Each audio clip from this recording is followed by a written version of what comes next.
Number 1 says, suppose the dot plot on the left shows the number of goals a boys' soccer team has scored in the 6 games so far this season.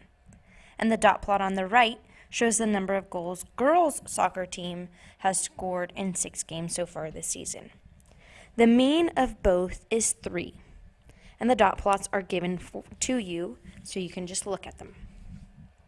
A says, before doing any calculations, which dot plot has the larger MAD? And remember, MAD stands for mean absolute deviation.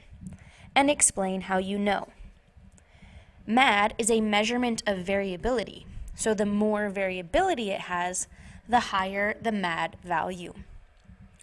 When you're looking at these two dot plots, the one that is spread out the most is the boys' team. So, the boys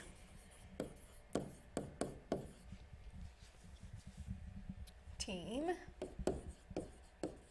has a larger MAD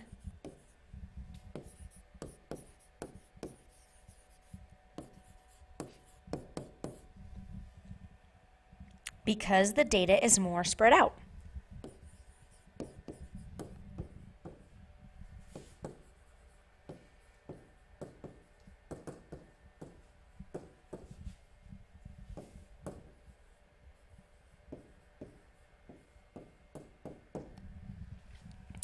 B says, use the following tables to find the MAD for each distribution and round your calculations to the nearest hundredth.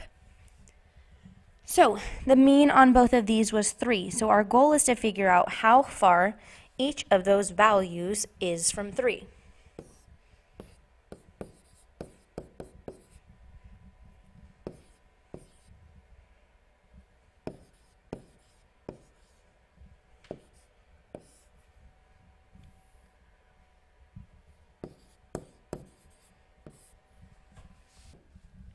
Zero is 3 away from 3. 3 is 0 away from 3. 5 is 2 away from 3. And 7 is 4 away from 3. The sum means to add. 3 plus 3 is 6, plus 2 is 8, plus 4 is 12. Over here, 2 is 1 away from 3. 3 is 0 away from 3. And 5 is 2 away from 3. Again, sum means to add.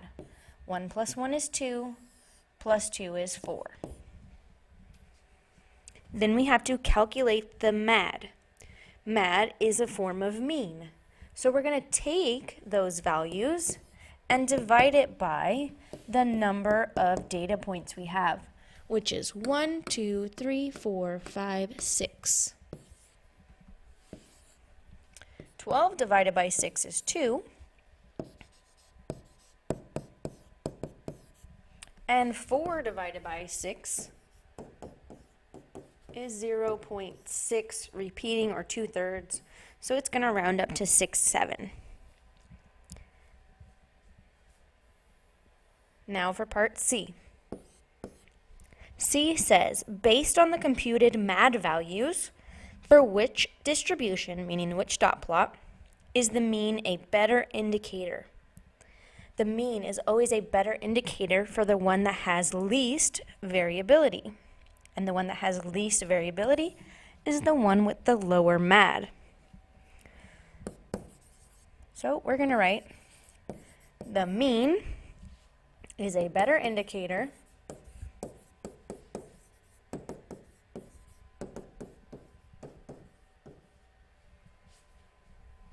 for the girls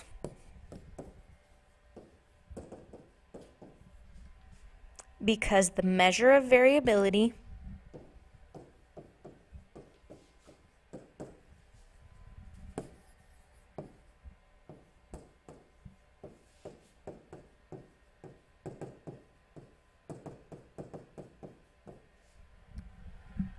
is lower.